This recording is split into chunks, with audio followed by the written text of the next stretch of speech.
शानज़े हमदान से बात करने के लिए आती है और हमदान को कहती है मैं अंदर आ सकती हूँ। तो हमदान कहता है ठीक है आ जाओ। शानज़े हमदान को कहती है मुझे तुमसे कुछ ज़रूरी बात करनी है, मुझे बोलना है। उस दिन मुझे इतना ओवर रिएक्ट नहीं करना चाहिए था। मैं खुद गर्ज हो गई थी, मुझे सिर्फ अपनी तकलीफ नज़र आ रही थी। मैं भूल गई थी कि इस समय सबसे ज़्यादा ज़्यादती तो तुम्हारे साथ हुई है। हमदान कहता है ज़्यादती तो किस्मत ने की है मेरे साथ। शानज़े कहती है कि ऐसा नहीं हो सकता, जो रिश्ता गलतफहमी की वजह से टूट गया था वो दोबारा जुड़ जाए।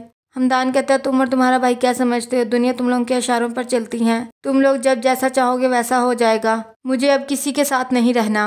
अगर तुम्हें मुझसे वाकई मोहब्बत है तो दोबारा कभी मेरे सामने मत आना। हमदान रमज़ानी बाबा को कहते हैं इस कमरे को लॉक कर दें। रमज़ानी बाबा कहते हैं आयना बीबी आपको रोज़ याद करती है, आप उन्हें ले आएँ।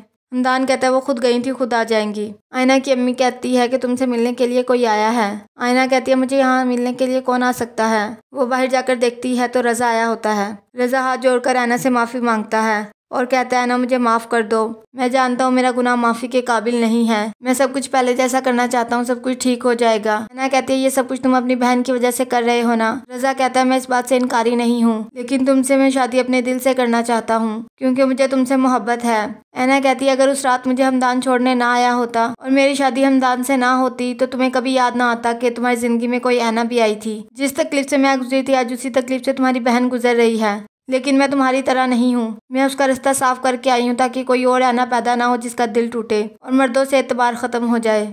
रज़ा कहता है मैं तुमसे शादी करना चाहता हूँ। ऐना कहती है तुम्हें शर्म नहीं आती, शादीशुदा लड़की को ऐसे कह रहे हो। वो उसकी इंसल्ट कर कर भेज देती है। ऐना का अब्बू कहता है क्या तुम्हारे और हमदान के दरमियान तमाम रिश्ते ख़त्म हो चुके हैं। ऐना कहती है अब्बू मैं नहीं जानती, लेकिन अगर अब वो मुझे ना भी अपनाए तो खैर है। उन्होंने मुझे पढ़ाया लिखाया और इतना कॉन्फिडेंस दिया कि मैं ज़िंदगी में आगे खुद चल सकती हूँ। ऐना अब्बू से माफ़ी मांगता है और कहता है मुझे माफ़ कर दो। ऐना कहती है अब्बू ऐसा मत कहें। आइमा ऐना को समझाती है तुम हमदान भाई से रब्ता करो, अगर उन्होंने शानज़े से शादी करनी होती तो कब का कर चुके होते। ऐना कहती है अगर उन्होंने मुझे अपनाने से इनकार कर दिया तो। आइमा कहती है इतना नेगेटिव मत सोचो, हो सकता है वो तुम्हें अपना लें।